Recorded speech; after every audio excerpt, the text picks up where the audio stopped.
আসসালামু আলাইকুম, বিসমিল্লাহির রহমানির রহিম। সুপ্রিয় শিক্ষার্থীবৃন্দ, আজকে আমরা জানবো পার্ট 3 ষষ্ঠ শ্রেণী ইসলাম শিক্ষা থেকে হযরত ওমর রাদিয়াল্লাহু তাআলা এর জীবন আদর্শ। পরিচয়।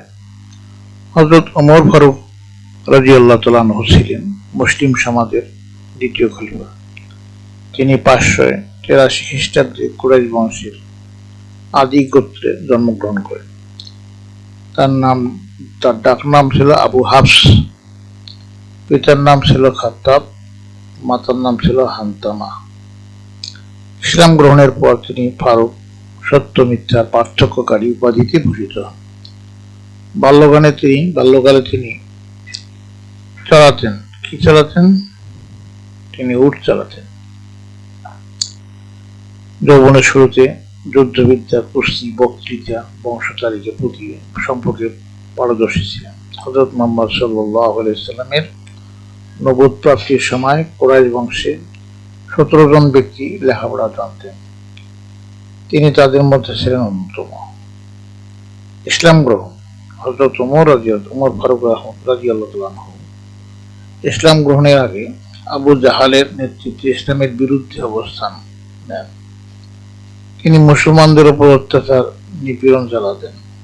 এমনকি তার চাকরানিও ইসলাম গ্রহণ করলে তিনি তার উপর নির্যাতন করা থেকে বিরত থাকেননি। তিনি একবার উন্মুক্ত তলোয়ার হাতে হযরত মুহাম্মদ সাল্লাল্লাহু আলাইহি ওয়াসাল্লামকে হত্যার উদ্দেশ্যে বের হন। পথে নঈম ইবনু আব্দুল্লাহর সাথে তার সাক্ষাৎ ঘটে। নঈম বলল, কোথায় যাচ্ছ ওমর? উত্তরে রাগস্বরে বললেন, মুহাম্মদ সাল্লাল্লাহু আলাইহি ওয়াসাল্লাম হত্যা করতে যাচ্ছি। নাউযুবিল্লাহ। এই কথা শুনে নঈম বলল, আগে তোমার ঘর সামলাও। তোমার বোন ফাতেমা ও ভগ্নিপতি সাঈদ ইসলাম গ্রহণ করেছে। তিনি অগ্নিশর্মা হয়ে বোনের বাড়ি গেলেন। আর বোন ভগ্নিপতি যখন পবিত্র কোরআনের সূরা তাহা পাঠ করতেছিলেন, এমত অবস্থায় হযরত ওমর রাদিয়াল্লাহু তাআলার উপস্থিতি তাদের মধ্যে ভীতি সঞ্চার করলেও তারা ঈমানী চেতনা থেকে সরে যাননি। হযরত ওমর রাদিয়াল্লাহু তাআলা এর জিজ্ঞাসাবাদে তারা কোরআন পাঠের কথা জানান। এতে তিনি ক্ষিপ্ত হয়ে তাদের উপর আঘাত করতে থাকেন। তখন তাদের বোনের শরীর থেকে রক্ত ঝরা দেখে তার মনে দয়ার উদ্রেক হয়। হযরত ওমর রাদিয়াল্লাহু তাআলা তাদের বললেন, তোমরা কি পাঠ করছিলে তা আমাকে দেখো। উত্তরে তার বোন বলল, কোরআন পাঠ করছিলাম। এটা পবিত্র গ্রন্থ, অপবিত্র অবস্থায় স্পর্শ করা যাবে না। পরে তিনি পবিত্র হয়ে এলে তাকে কোরআন মজিদ পড়তে দেওয়া হয়। তখন তার মনে চিন্তার পরিবর্তন হয়। তিনি তখন ইসলাম গ্রহণের উদ্দেশ্যে রাসূল সাল্লাল্লাহু আলাইহি ওয়াসাল্লামের নিকট যাওয়ার আগ্রহ প্রকাশ করেন। সে সময় রাসূল সাল্লাল্লাহু আলাইহি ওয়াসাল্লাম সাফা পাহাড়ের পাদদেশে হযরত আরকাম রাদিয়াল্লাহু তাআলা এর বাড়িতে অবস্থান করছিলেন। কোষমুক্ত তরবারি সহ হযরত ওমর রাদিয়াল্লাহু তাআলা এর উপস্থিতি সাহাবীদের মধ্যে আতঙ্ক সৃষ্টি করে। হযরত ওমর রাদিয়াল্লাহু তাআলা হুজুর সাল্লাল্লাহু আলাইহি ওয়াসাল্লামের কাছে কম্পিত কণ্ঠে বলেন, হে আল্লাহর নবী, আমাকে ইসলামের দীক্ষিত করুন। যে তরবারি দিয়ে আপনার শিরচ্ছেদের উদ্দেশ্যে বের হয়েছিলাম, আজ হতে সেই তরবারি ওমরের হাতে ইসলামের শত্রু নিধনে ব্যবহৃত হবে। হযরত ওমর রাদিয়াল্লাহু তাআলা হযরত মুহাম্মদ সাল্লাল্লাহু আলাইহি ওয়াসাল্লামের হাতে যখন ইসলাম গ্রহণ করেন, মূলত তার ইসলাম গ্রহণ ছিল হযরত মুহাম্মদ সাল্লাল্লাহু আলাইহি ওয়াসাল্লামের দোয়ারই ফল।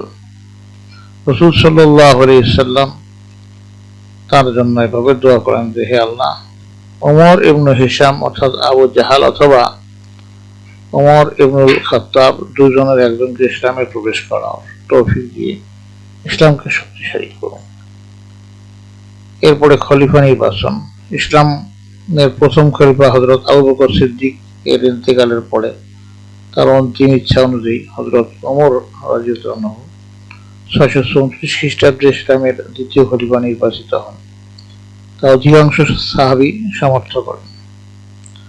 শাসন ব্যবস্থা। হযরত ওমর রাদিয়াল্লাহু আনহু খলিফা নির্বাচিত হওয়ার পর মুসলিম সাম্রাজ্য বিস্তারে ধারাবাহিকতা অব্যাহত থাকে। এ সময় রোম, পারস্য, সিরিয়া, মিশর, ফিলিস্তিন মুসলিম সাম্রাজ্যভুক্ত হয়। রাজ্য শাসন তিনি রাসূল সাল্লাল্লাহু আলাইহি ওয়াসাল্লামের আদর্শ অনুসরণ করতেন। আইনের চোখে সকলকে সমানভাবে দেখতেন। এমনকি মদ্যপানের অপরাধে স্বীয় পুত্র আবু সামাকে শাস্তিদানে বিন্দুমাত্র দ্বিধা করেননি। ন্যায় বিচার প্রতিষ্ঠা তিনি ছিলেন যেমন কঠোর, তেমনি মানুষের দুঃখ কষ্টে তিনি ছিলেন অতি কোমল। তিনি সাধারণত প্রজাদের অবস্থা জানার জন্য রাতের আধারে একাকী বের হয়ে পড়তেন। প্রয়োজনে তিনি নিজের কাঁধে খাদ্য সামগ্রী বহন করে গরিব দুঃখী মানুষের মাঝে বিতরণ করতেন। তার শাসনামলে রাজ্যে কোনো অভাব অনটন ছিল না। সে সময় কৃষিকাজে ব্যাপক উন্নতি হয়েছিল। তিনি ডাক বিভাগ পরিবর্তন, সাম্য ও ন্যায়ের বাস্তব শাসন প্রতিষ্ঠা করেন। তিনি হিজরি সন পরিবর্তন করেন। জনকল্যাণে তিনি অসংখ্য মসজিদ, বিদ্যালয়, সেতু, সড়ক, হাসপাতাল নির্মাণ করেন। পানির জন্য তিনি অনেক খালও খনন করেন। তার সময়ই আরবে সর্বপ্রথম আদমশুমারি চালু হয়। ইনসাফ প্রতিষ্ঠায় তিনি বাইতুল মাল হতে প্রাপ্ত কাপড় সেই পরিমাণ গ্রহণ করতেন যে পরিমাণ সকলের জন্য নির্ধারিত ছিল। তাছাড়া জেরুজালেমে যাওয়ার পথে ভৃত্যকে উঠের পিঠে চড়িয়ে নিজে উঠে রশি ধরার দৃষ্টান্ত একজন ন্যায়পরায়ণ শাসকের বিরল ঘটনা। ঐতিহাসিক হিস্ট্রি বলেন, অল্প কথায় বলা যায় হযরত ওমর রাদিয়াল্লাহু আনহু এর সরলতা, কর্তব্যজ্ঞান ছিল তার জীবনাদর্শ। ন্যায়পরায়ণতা, একনিষ্ঠতা ছিল তার শাসনামলের মূলনীতি। চারিত্রিক গুণাবলী: হযরত ওমর রাদিয়াল্লাহু আনহু খুব সহজ সরল এবং অনাড়ম্বর জীবনযাপন করতেন। অর্ধ পৃথিবীর শাসক হয়েও তিনি কোনো দেহরক্ষী বা তার কোনো দেহরক্ষী ছিল না। খেজুর পাতার আসন ছিল তার সিংহাসন। জনসভাই ছিল তার ব্রত। ইবাদত বন্দেগীতে অতিবাহিত হতো তার অধিকাংশ সময়। জাগতিক লোভ লালসা, জাঁকজমক তাকে স্পর্শ করেনি। তার মধ্যে কঠোরতা, কোমলতা ব্যাপক সমন্বয় ঘটছিল। এরপরে শাহাদাত বরণ হযরত ওমর রাদিয়াল্লাহু আনহু তার গৌরবময় শাসনামলের 10ম বছরে মসজিদ নববীতে ফজরের নামাজ আদায় করছিলেন। এমত অবস্থায় কুফার শাসনকর্তা হযরত মুগীরা রাদিয়াল্লাহু আনহু এর ভৃত্য অগ্নিপূজক আবু লুলুর বিষাক্ত ছুরিকাঘাতে আহত হন।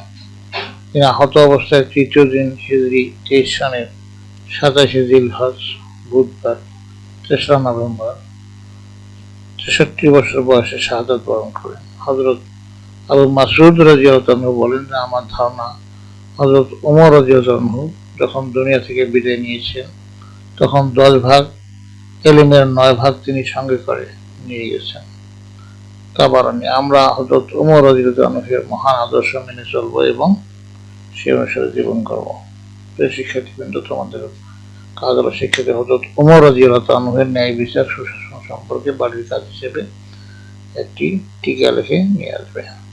আমরা নেক্সট ক্লাসে আলোচনা করব পার্ট 4 নিয়ে, হযরত খাদিজা রাদিয়াল্লাহু আনহা নিয়ে আলোচনা করব। তোমাদের সার্বিক মঙ্গল কামনা করে আজকে এখানে বিদায় নিচ্ছি। খোদা হাফেজ।